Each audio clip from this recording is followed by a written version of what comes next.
Boxing Truth here. Alright, back with another video. There's no foreseeable boxing going on in the near future, possibly perhaps June, July. We all have to wait and see how this situation goes further. But in the meantime, I'm gonna try to bang out as many videos as possible. It's just, with no sports going on, no boxing going on, it's not the easiest in the world to just come up with topics to talk about. But here's a topic that I felt was interesting, and that's some great fights to bet on, great betting fights that are going to go down in 2020 in the upcoming future for the sport of boxing. And there's definitely some opportunity here to make some fast cash, some quick paydays. And there are some great betting fights to bet on in the coming months. Most likely, some of these fights are going to be rescheduled.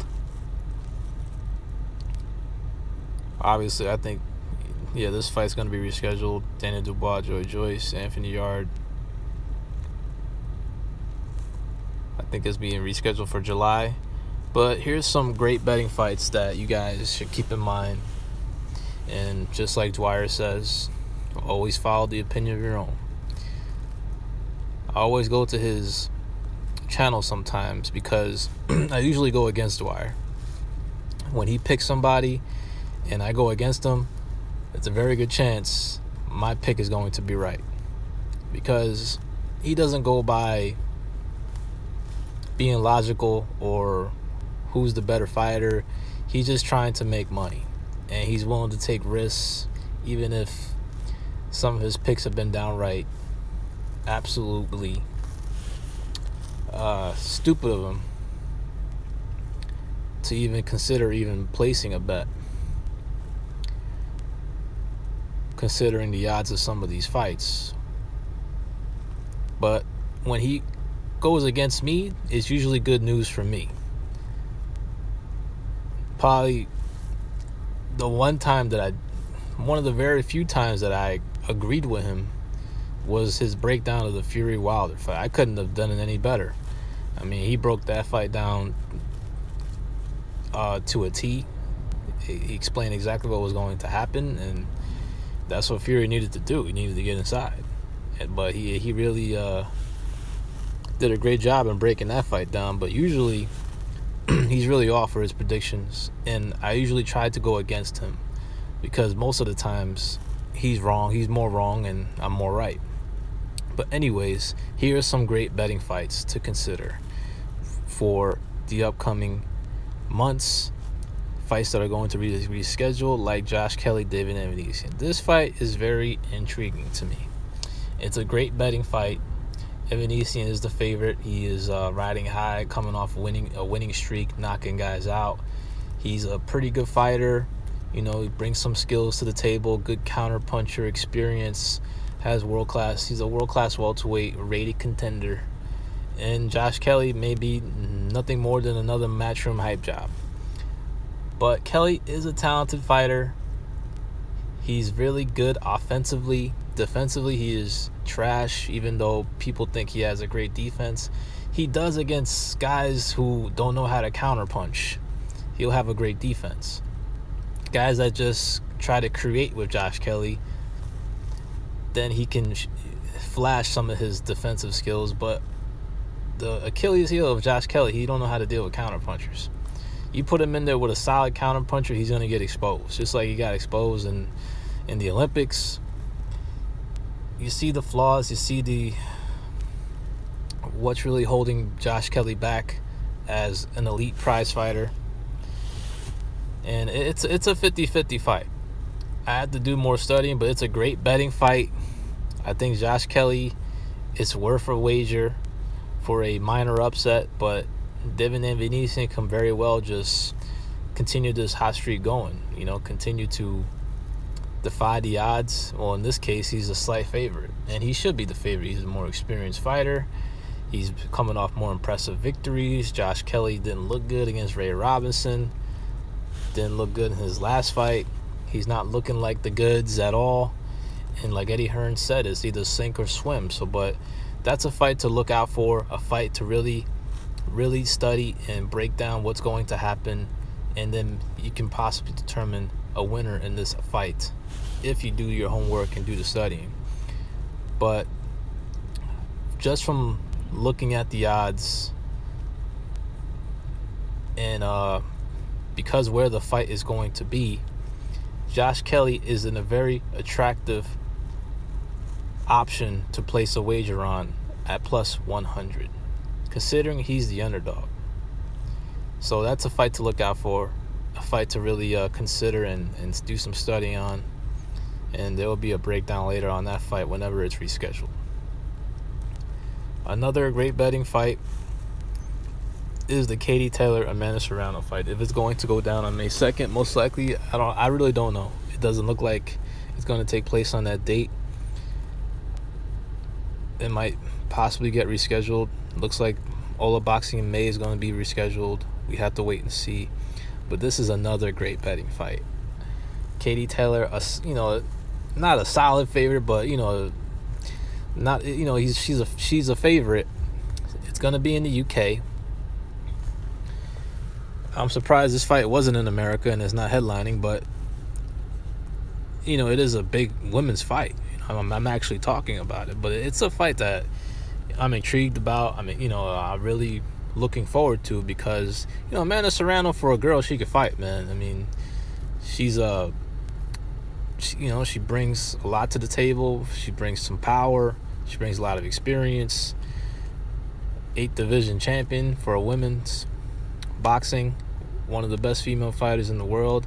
And Katie Taylor might just be nothing more than a matchroom hype job, but she is a good fighter, even though some people felt she lost to that chick that was on a long winning streak, or she was unbeaten. I forgot her name. She was a long reigning champion, and Katie Taylor didn't look good. She possibly, arguably, could say that she got beat. Taylor has been fast tracked, but she's been getting great results, winning titles in multiple divisions. She is one of the best female fighters in the world, and she's a likable girl. She's a hero in her country, and it's going to be a great fight. But Amanda Serrano at plus 165, and I'm aware that Katie Taylor is the bigger fighter here, but Serrano is a very attractive option at plus 165. I would definitely think about placing a wager on Amanda Serrano, because she's a hell of a fighter, man, for a woman. And she very well possibly could be the girl that beats Katie Taylor and pulls off a minor upset here. Another great betting fight is the Josh Taylor Apinon Konsong fight.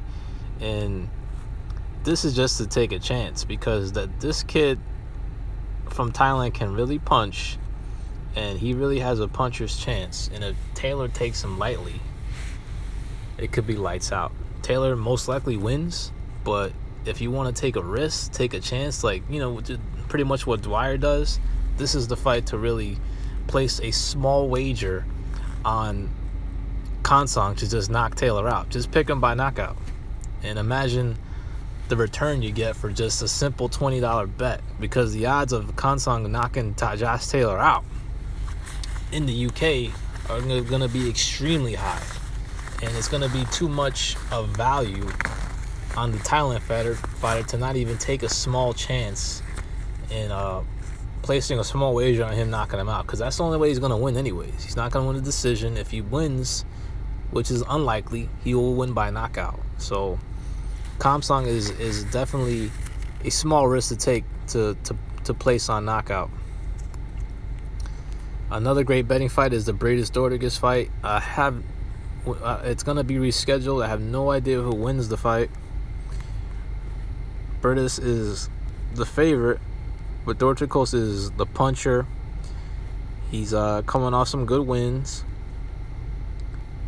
Briedis was arguably the second best fighter of the last cruiserweight tournament. Lost to Usyk, but gave him a decent fight. It's a hard one to call. I had to really study it and break it down and see the styles again. Really, but it's a great betting fight. A fight that you can place some risks on Dorticos, especially by knockout, since Briedis is the heavy favorite. But I think Briedis, if he does win, could possibly win by knockout as well. It's a good betting fight. Another fight to look out for. Usyk will knock Chisora out. No reason to even discuss that fight. Frampton Herring, another great betting fight. Now, Frampton is the underdog in some sites, so this is a true 50-50 fight. When this fight was first getting mentioned, I was favoring Herring because he's the bigger fighter, he's the champion. You know, he's coming off a little bit more momentum than compared to Carl Frampton. Frampton, you know, he got his ass whooped to Josh Warrington. Shout out to Josh Warrington for making me money on that fight.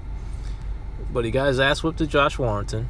You know, got beat up, got defeated, and then he has the freak injury against an opponent he was supposed to fight, a tune-up fight. Then he looked pretty good against this green kid that he fought, you know, an American black fighter that he fought, who I thought was going to give him some problems because he was a fast, athletic guy, but Frampton handled him pretty well. I mean, he dominated, knocked him down a couple of times. I thought that was one of the better performances Frampton's had. Granted, against a green young prospect, but it was a decent victory. You know, I thought that kid was going to give him more trouble. But Frampton came off a good win, a good performance, and he shows that even though he's still relatively young at the age of 32 or 33, I believe, he still has some left in the tank. And Jamal Herring is coming off a little bit more momentum.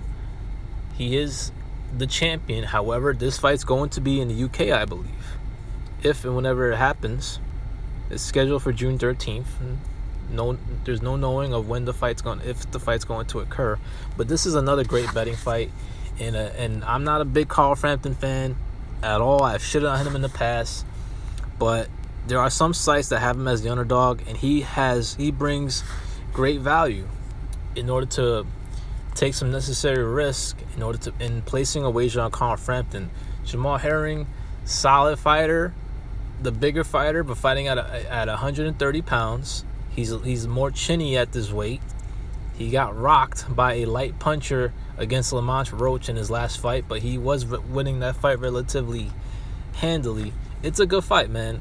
It could go either way, but if you had to twist my arm, I would definitely place a wager on Carl Frampton to become champion again, especially considering it's going to be on his turf. Good fight. Most likely it'll go by decision since Frampton has shown a good chin in the past. Definitely taking Frampton at those odds. I will look for the site that will have him as a slight underdog. Another great betting fight. So Wilder's going to get beat again. Another great betting fight is Teofimo Lopez for Vasyl Lomachenko. As well as, I've seen Canelo as high as minus 260 against Golovkin. I mean, the odds makers know Golovkin is going to get his ass whooped in a third fight. So there are some opportunities to make some money here. You know, the Lopez-Lomachenko fight, oddsmaker sees it as a real fight. Lopez only a plus 250. The fight most likely will not happen in May. It will be rescheduled for sometime later this year, hopefully. And hopefully soon, man, we get back to business. We start seeing some great fights. There's opportunities for money to be made. And, you know, I'm ready to go, man. I need my gambling fix. I'm losing money right now, man. With sports being shut down, not able to wager on anything, I'm losing money every day because there's money to be made every day when it comes to this. But I can't wait. Hopefully this should end soon, and we get back to business and get on to some great fights in the coming future. This is Boxing Truth. I'm out.